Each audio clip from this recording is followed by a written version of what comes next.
The killing of Renee Good at the hands of an ICE officer took place less than a mile away from the murder of George Floyd. This is nothing more than a staggering coincidence, but it got me thinking about what has and what has not happened in the past 5.5 years since Floyd's murder, when hundreds of thousands of people flooded American streets to protest state violence. It might be hard to remember, but 5.5 years ago, we had millions of people in the streets of American cities. We had a police precinct that burned.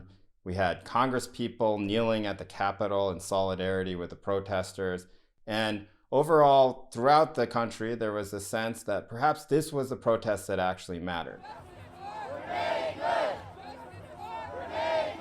There's great outrage today about the killing of Renee Good, but we haven't seen the same volume of protests in the streets, which brings up a question. Do we even live in the same country that we did 5.5 years ago?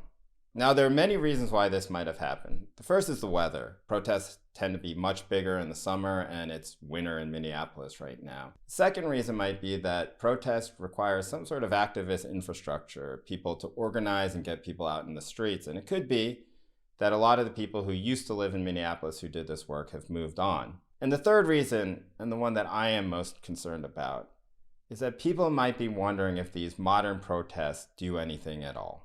We seem to have stumbled into this uneasy paradox where people are very willing to participate in mass protests. Look at the amount of people who came out for the No Kings protest, for example. But those people might also be wondering if any of this actually matters, if anything is going to change from all of this. If you look at most polls, they'll tell you all the same thing. Support for ICE is plummeting. I don't think that the majority of Americans want an armed occupation force in their cities. But what is there really to do about it? Some of the old adages of what we should do politically. Get out the vote. Call your elected officials.